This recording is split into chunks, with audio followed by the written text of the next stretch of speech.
Assalamu alaikum wa rahmatullahi wa barakatuh. Hello everyone. Welcome to lecture 14 Organic Chemistry 3. Carbohydrates and nucleic acids. In continuation of the reactions of sugars, we will talk today about sugar chain extension through cyanohydrin, Kiliani Fischer synthesis. In 1886, Heinrich Kiliani observed that an aldose would react with hydrogen cyanide to form a pair of stereoisomer cyanohydrins.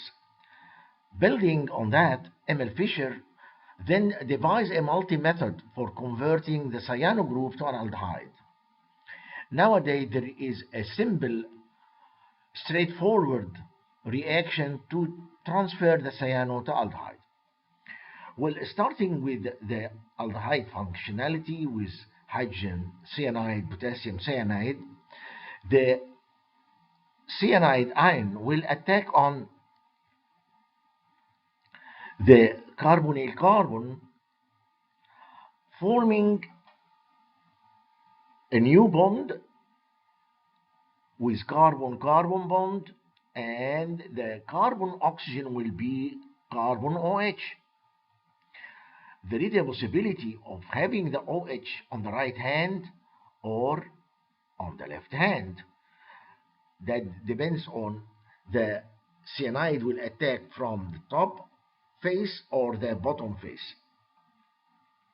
Well, treating this cyanohydrin structure with hydrogen palladium with barium sulfate will transfer the cyano to imino, followed by hydrolysis to form the carbonyl. So we'll have OH right, left, and then we'll end up with chain with more carbon, and either the OH will be on the right or on the left. An application for that, let's start with pentose, dearabinose. Now we add to arabinose potassium cyanide, hydrogen cyanide. Again, we add the CN on carbon 1, which became number 2 now in the new structure. This is the same carbon. Okay? Now, to transfer the triple bond N, carbon triple bond N, to carbon double bond O, okay, we need the hydrogen, barium, palladium with barium sulfate to poison it, or to slow its reactivity, form the imine, and the hydrolysis will give the hexoses, glucose, and mannose mixture. Chain shortening, the Wohl degradation, is the reverse of Kiliani-Fischer synthesis and involves removal of one carbon from aldoses. The aldehyde is first converted to cyanohydrin, followed by loss of HCN in the presence of base. So starting with the carbohydrate alpha hydroxyaldehyde, to convert the aldehyde functionality to the nitrile, treat first with hydroxylamine to form the oxime, then elimination of water from the oxime with acetic anhydride will lead to the formation of the cyanohydrin. Treat the cyanohydrin with base will eliminate this hydrogen. These 2 electrons here will move to form a double bond and will kick the cyanide out to form the aldehyde. Let's start with glucose as an example. React this with hydroxylamine will give glucose oxime, acetic anhydride will form the cyanohydrin-like structure with base elimination of this H and kicking this out will give the arabinose. Starting from hexose, 6 carbon, will end up with aldose with 5 carbons. Well, another chain shortening method called Ruff degradation. It is an oxidative decarboxylation method. The sugar is first oxidized to aldonic acid using aqueous bromine. Exposure to hydrogen peroxide in the presence of ferric ion then leads to the loss of carboxy group and oxidation of the new terminus to aldehyde function of lower aldose. Here we have the alpha hydroxy aldehyde with bromine water. You get the aldonic, carbon number 1, carbon number 2. So one became here COOH. Now oxidize and decarboxylate using ferric ion in the presence of hydrogen peroxide. Elimination of CO2 and oxidation of this carbon number 2 to an aldehyde, and this carbon became the new terminus of the lower aldose. Let's look at the mechanism of the decarboxylation oxidation. We get out H plus, so that will leave 1, 2, 3, 4, 5, 6 electrons. If we remove 1 electron out, give this electron to ferric ion to become ferrous ion, we get this homolytic fission of this carbon-carbon bond, electron here and electron here. So we get CO2 out, that's right, and we leave here 1 electron. Again, do the same here, get the H plus out, eliminate 1 electron, give it to ferric to become ferrous, and we get double bond in here.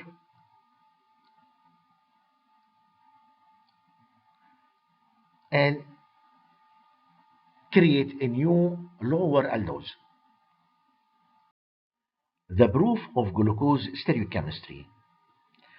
Let's go back to the 19th century. In 1891, Emil Fischer reported in glucose stereochemistry. At the time, the tools for determining the absolute stereochemical configurations of chemical compounds had not yet been developed. He adopted the arbitrary convention that carbon 5 of glucose is on the right standard Fischer projection as dextro plus glyceraldehyde. The logic involved in Fischer proof is direct, simple, and elegant, and it can be summarized in 4 keys.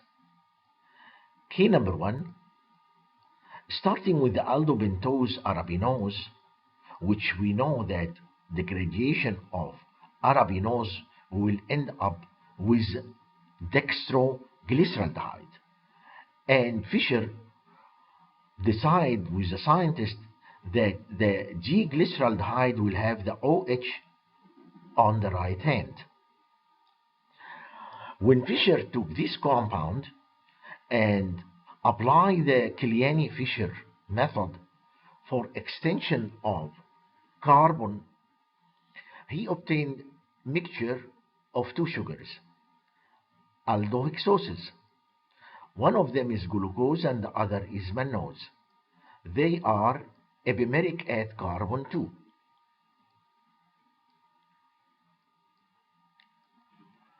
So we have now the OH on the right on carbon 2 or on the left. How many carbon do we have? We have 6 in the aldohexose. The carbon 2 now is the right or left. Carbon 5, it's on the right from the same family. Next step. The key number 2 is that negative arabinose oxidized by dilute nitric to an optically active aldaric. For arabinose, we are sure that we have an OH on the right. What about the OH on carbon blue and the green? With nitric optically active. So if we put now we have COH in here and COH in here. That's aldaric acid.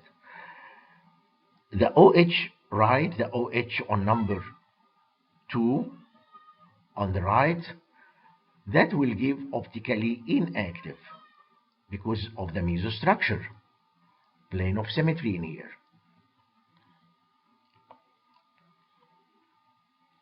So it has to be on the left hand. And this is optically active. So the arabinose has OH on its carbon 2, which is number 3 in glucose and mannose on the left, and on carbon 4 to the right. This is carbon number 5, glucose and mannose. Key 3. Oxidations of both positive glucose and positive mannose with dilute nitric give optically active aldaric. Well, we know that the OH at carbon 5 right at both, because they are epimeric only at C2.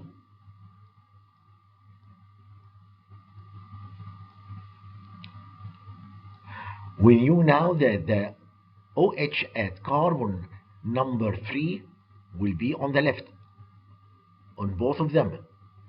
Okay?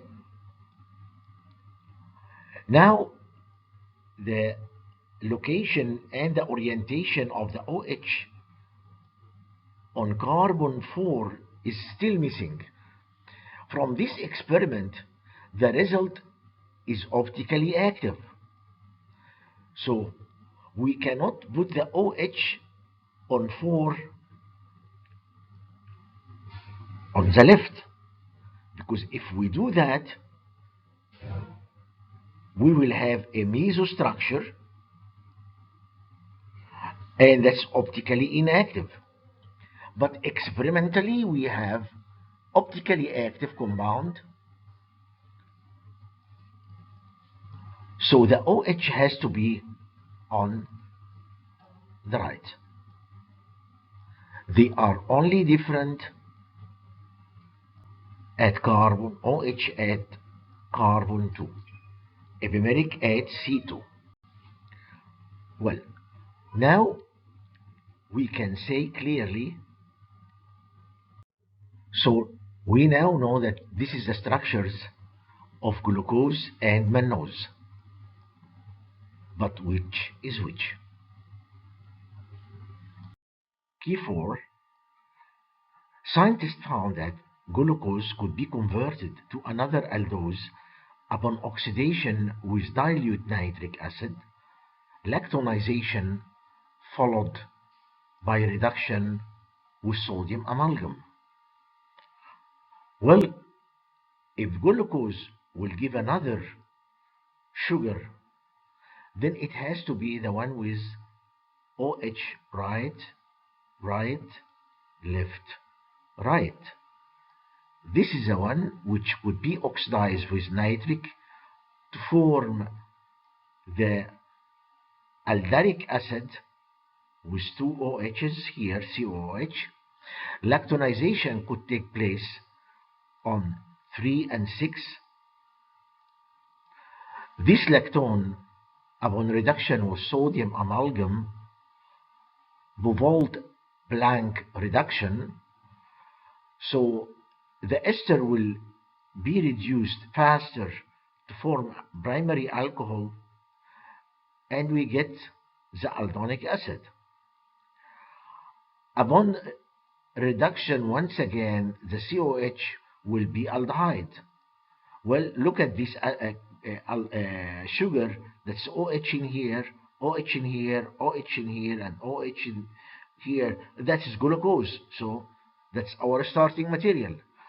But we have another lactone 1,4, okay, with S configuration on the carbon.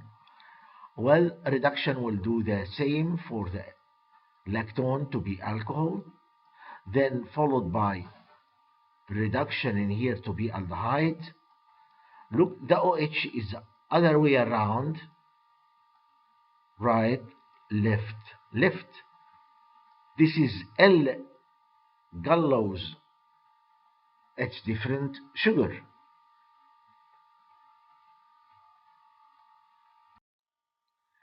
Well, the mannose, on the other hand, when the same interconversions were carried out on this molecule, well, here is the aldaric acid. If we have 1,4 or 3,6 lactone, will give the same lactone. In here is the acid move from this way 90 or that way 90 to give this or that. Lactonization will give the same lactone. So upon reduction with sodium amalgam will give the same sugar, OH, OH, OH, OH. Here is our starting. So mannose will give mannose. Upon oxidation, lactonization, followed by reduction with sodium amalgam. If you would like to read more, Journal Organic Chemistry, Volume 26, page 1300, year 1961. The mechanism for ester reduction using sodium amalgam: electron will move in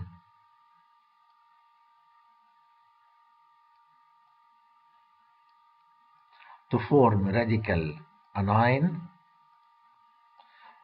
then protonation, leaving a radical. Sodium once again will give another electron to form anion, which again protonated to give hemiacetal under the basic condition. The base will get the proton, forming aldehyde, which once again odd electron,